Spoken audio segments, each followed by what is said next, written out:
Now, when we use just 10%, we are pushing others to the backseat in a passive process that is always running in the background. We are just choosing to ignore. And this is how conscious and subconscious thinking is formed. Now, in this, subconscious have greater power because often soul is pushed to the backseat. But our soul is the true conscious. आत्मा जिसमें संपूर्ण संसार का ज्ञान है, जब हम उसे ही मौन कर देते हैं तो वो ट्रू कॉन्शियस सबकॉन्शियस बन जाती है. And because it is the true source of knowledge power and the only source of manifestation, it still governs the creation in our life. And यहीं पर कर्म भी प्रकट होते हैं और यहीं से कर्म चक्र आता है. क्योंकि जब हम 10% कॉन्शियस से जी रहे हैं तो हम ये मान रहे हैं कि हमने अपनी सोल को बॉडी माइंड एंड हार्ट के पीछे रख रखा है, जो कि सोल को एक्सटर्नल वर्ल्ड से सेपरेट कर रही है. यानी सोल दीवारों के पीछे दबी है. लेकिन सोल से ही मैनिफेस्टेशन स्टार्ट होता है और अब यहाँ सोल दो दीवारों के पीछे दबी है. तो इनमें से हम मान लेते हैं कि अभी ब्रेन को डोमिनेंस मिली ही है. तो ब्रेन फियर साइकोसिस से गवर्न होता है क्योंकि दिमाग तोल मोल को सोचता है और अच्छा बुरा दोनों देखने की कोशिश करता है, जिससे हर चॉइस में वो कुछ अच्छा या कुछ बुरा निकाल कर लाता है. लेकिन हम कॉस्ट बेनिफिट प्रिंसिपल से चूज करते हैं, जहाँ कम बुरा और ज़्यादा अच्छा हो, और अगर बुरा ज़्यादा हो तो हम डैमेज कंट्रोल रखने की प्रिपरेशन भी सोच कर रखते हैं. अब यहाँ बुरे की अवेयरनेस हो जब चॉइस अच्छे के बेसिस पर कर ली गई है, तो यानी कि जब हम अच्छे के बेसिस पे चूज करें तब भी हमें बुरे का एहसास है, तो ये हमें एक फियर देती है जो कि हमारे दिल में बैठ जाता है और हमारे सोल में भी रियलाइज हो जाता है. पर हम इन दोनों को इग्नोर करके रखते हैं तो ये हमें वक्त वक्त पर एक अनसेटलिंग एंग्शियस फीलिंग देता है.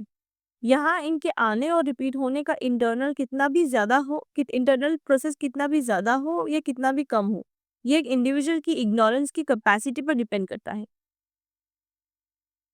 अब इस चॉइस से यदि हम एक्ट करें तो यहाँ इसके एक्सटर्नल इम्पैक्ट्स भी रहेंगे.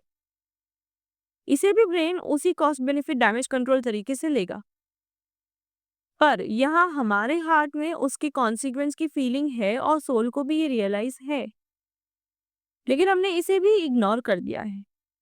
और ये भी कुछ फिक्स इंटरवल्स में हमें एक अनसेटलिंग एंग्शियस फीलिंग के फॉर्म में कभी हमारे ख्यालों में आएगा तो कभी हमारे सामने रिपीट हो जाएगा.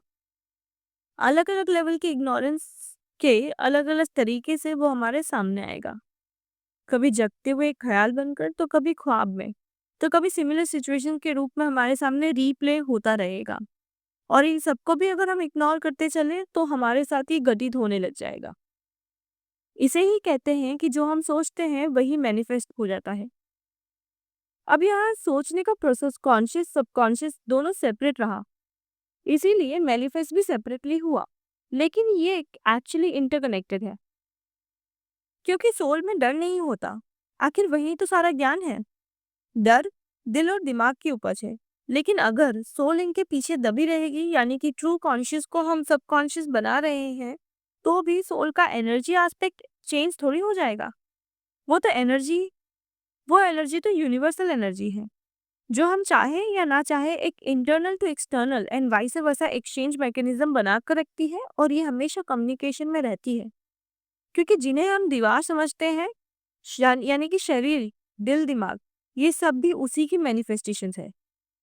तो उसके लिए ना कोई रुकावट है, ना कोई दीवार, ना कोई पिंजरा है, ना ही कोई जंजीर जो उसे दबाकर चुप कर सके. ये तो हम अपनी भूल में समझते हैं. हकीकत में उस एनर्जी की फ्लो को कोई नहीं रोक सकता है, और वो तो डिवाइन एटर्नल मोशन में है.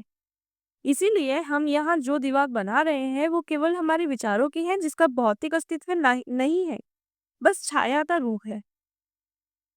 और एनर्जी जब मोशन में होती है, वो जिस पार्ट से भी मूव करेगी उसे मैनिफेस्ट कर ही देगी.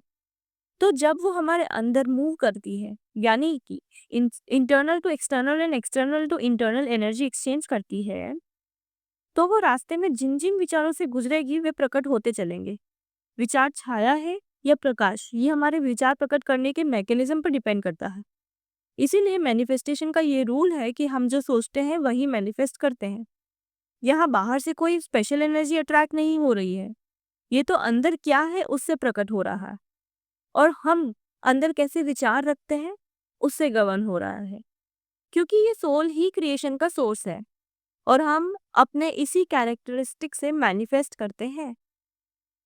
बिकॉज क्रिएशन इन्वॉल्व्स बोथ बनना और नष्ट होना, क्योंकि हकीकत में कुछ नष्ट नहीं होता, बस सब कुछ ट्रांसफॉर्मेशन ही है। इसीलिए डिस्ट्रक्शन क्रिएशन की एक स्टेज है। तो जो कुछ भी हमारे विचारों से प्रकट होता है और मैनिफेस्टेशंस के थ्रू जो कुछ भी हमारे विचारों से मैनिफेस्ट होता है, वो पूरा प्रोसेस कर्म के सिद्धांत का आधार है। तो अब ये जान लेने पर हम कर्म को बेहतर जान पाएंगे।